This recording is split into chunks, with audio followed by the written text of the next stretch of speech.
त्याच्यासाठी मी आपल्या सगळ्यांना खरंच मनापासून सॅल्यूट करतो. एवढं मोठं काम मी आतापर्यंत कुठेही नाही का. आणि हे कधी करताय तेव्हा तुम्हालाही माहिती आहे की अशी सगळी चर्चा होते आणि शिकलेल्या माणसाने याचा वैज्ञानिक अभ्यास करून कुठली गोष्ट करणं ठीक आहे. पण तुम्ही खेड्यात राहणारी माणसं हे सगळं करू शकता आणि इतकं नेत्रदान करू शकता.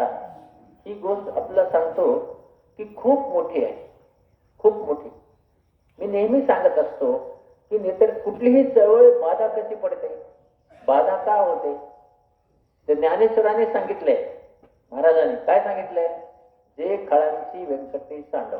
म्हणजे काय, ज्यांना ज्ञान आहे त्या ज्ञानाचा दुरुपयोग करून पुढच्या माणसांना काम न करू देणे, त्याला खळ म्हणायचं. तुमच्या या गावामध्ये एकही खळ नाही. हे सगळे जे आपल्याला सांगतो की ज्ञानेश्वराने जी प्रार्थना केली ती प्रार्थना जशी तशी तुम्ही तुमच्या याच्यात वागण्यामध्ये उतरता. मला असं वाटतं की ते खरंच सुखी झाले असतील की ते कमीत कमी 10-15 तरी गावं आहेत की जिथं हे सगळं चांगलं चालतं. नाही तर खेडेगावामध्ये आपलं सांगतो खूप चांगली माणसं असतात.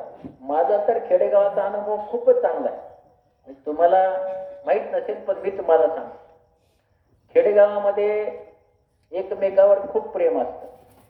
खूप म्हणजे आपला माणूस शिकायला गेला, आपला माणूस बाहेर गेला तर आमच्याकडचे जे खेडेगाव आहे बरं का, कारण हे आदर्श खेडेगाव आहे, असे व्हायला पाहिजे. काय असतं ते तुम्हाला सांग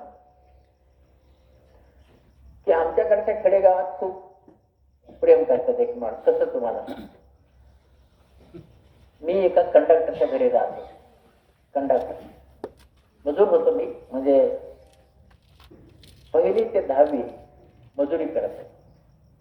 1 रुपया मिळायचा. 1.5 एकर जमीन होती माझ्या वडिलांना, 1 रुपया मिळायचा. त्याच्यावर शाळा शिकत होतो.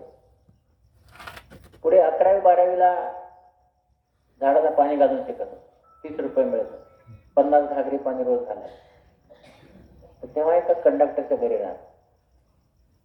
त्याला म्हणलं तुझी मुलगी मला दे. काही चूक नाही, कारण शिक्षण झालं पाहिजे. पुढचं शिक्षण कसं होणार. ते होते पाटील. ते घोडा घेऊन माझ्या गावात आले.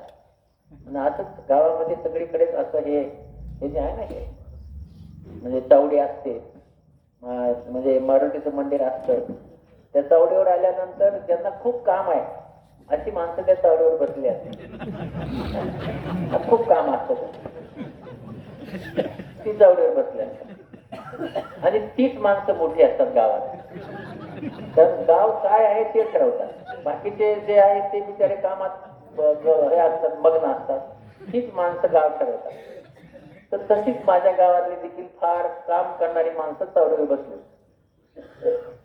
त्यांनी विचारलं पाहुणं कुठं आला. ते म्हणले ते आम्ही पाहुण्याहून आला, ते पुंडलिकाला भेटायचं.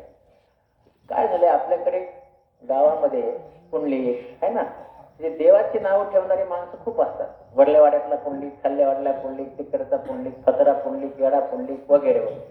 ते म्हणले कोणता पुंडलिक. ते म्हणले त्याचं पोरग शिकते ना परळीला, त्याचा तो पुंडलिक. वा वा वा वा वा वा. मग खुश झाले ना. जो मुलगा शिकायला गेला त्याच्यासाठी कोणीतरी आले. गावातले लोक खुश झाले, प्रेम. ते म्हणले या या या खाली उतरा. ते माझे सख्खे चुलते होते. या म्हणले, कारण त्यांना खूप दिवसभर काम असतं. बसा म्हणले. त्यांना चहा दिला, चहा वगैरे पाजला. मग काय सांगितलं, पुन्हा तुम्हाला जायचंय त्यांच्याकडे. हो, बघा प्रेम किती आहे. चहा पाजला, माझ्या पाहुण्याला त्यांनी चहा पाजला. आणि काय सांगितलं, तुम्ही जाताय त्यांच्याकडे पण त्याला झोपडी आहे, घर नाही आहे. प्रेमाने सांगितलं. भयानक प्रेम. समजा तुम्ही मुलगी दिली तर ती रोजगार करेल, कारण त्याच्याकडे काहीच नाही. प्रेमाने सांगितलं. आता मुलीला घर नाही, 1.5 एकर जमीन आहे, रोजगार करेल, 4-5 भाऊ बहिणी आहेत. म्हणलं काय करेल तो माणूस. घोड्यावर बसला आणि पडत गेला. गावातल्या लोकांचं प्रेम. घरी